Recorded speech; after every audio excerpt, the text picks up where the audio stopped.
శ్రీ బాలత్రిపుర సుందరి సమేత శ్రీ రామలింగేశ్వర స్వామి వారి ఆలయంలో శరన్నవరాత్రి మహోత్సవాలలో భాగంగా 4వ రోజు అమ్మవారు వీణాపాణి అవతారంలో భక్తులకు దర్శనమిచ్చారు. కాకినాడ సూర్యారావుపేటలో వేంచేసి ఉన్న శ్రీ బాలత్రిపుర సుందరి అమ్మవారి ఆలయంలో శరన్నవరాత్రి ఉత్సవాల్లో 4వ రోజు వీణాపాణి అవతారంలో అమ్మవారిని అలంకరించారు. వీణాపాణి అవతారం ప్రారంభోత్సవానికి విచ్చేసిన ఆలయ చైర్మన్ గ్రంథి బాబ్జీకి ఆలయ ఎగ్జిక్యూటివ్ ఆఫీసర్ వీర్రాజు చౌదరి మేళతాళాలు పూర్ణ కుంభం ఆలయ మర్యాదలతో ఘన స్వాగతం పలికారు. ఆలయ ప్రధాన అర్చకులు సుబ్రహ్మణ్యేశ్వర శర్మ శ్రీ బాలత్రిపుర సుందరి అమ్మవారిని వీణాపాణి అవతారంలో అలంకరించి పూజలు చేశారు.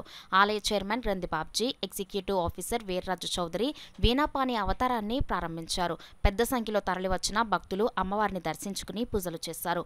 అమ్మవారిని దర్శించుకున్న భక్తులకు Durga Somu Prasad charitable trust chairman, Swathi medical agency అధినేత ట్రస్టీలు రాజ్ కుమార్, స్వాతి దంపతులు సౌజన్యంతో ప్రసాదాలు పంపిణీ చేశారు. ఉత్సవాలను పురస్కరించుకుని ప్రతిరోజు ఆలయంలో చండీ హోమం వేద పండితులు శాస్త్రోక్తంగా జరిపిస్తున్నారు. ఈ కార్యక్రమంలో ఉత్సవ కమిటీ నేమాని సత్యనారాయణ, ప్రకాష్, బుర్రా శ్రీనివాస్, ముత్యాల అనురాధ, రామచంద్రరాజు, సీకోటి అప్పలకొండ, పలువురు టీడీపీ నాయకులు, ఉత్సవ కమిటీ సభ్యులు పాల్గొన్నారు. అది కూడా కొంచెం మీ ద్వారా భక్తులందరూ కూడా కోరుతున్నాం.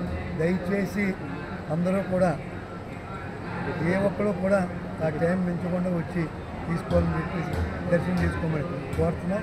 అదేవిధంగా భక్తులకి అన్ని రకాల సౌకర్యాలు కూడా ఏర్పాటు చేయడం జరిగింది. క్యూ లైన్లు అన్నీ కూడా దగ్గర నుంచే పెట్టాం. రోడ్డు నుంచి క్యూ లైన్లు లేవు. మీరు అందరూ కూడా చూసుకుంటారు.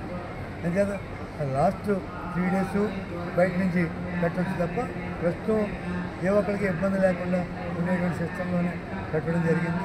మీ అందరూ కూడా దాన్ని నలుగురికి చెప్పి ఈ దేవాలయం తాలూకా పవిత్రతను కాపాడవలసిందిగా మీ ద్వారా ప్రజలందరూ కూడా దసరా నవరాత్రి సందర్భంగా కాకినాడలో బాలత్రిపుర సుందరి ఆలయంలో జరుగుతున్న మహోత్సవాల సందర్భంగా ఈ రోజున మా దుర్గా సంస్థ చారిటబుల్ ట్రస్ట్ ప్రసాద వితరణ చేస్తున్నాము.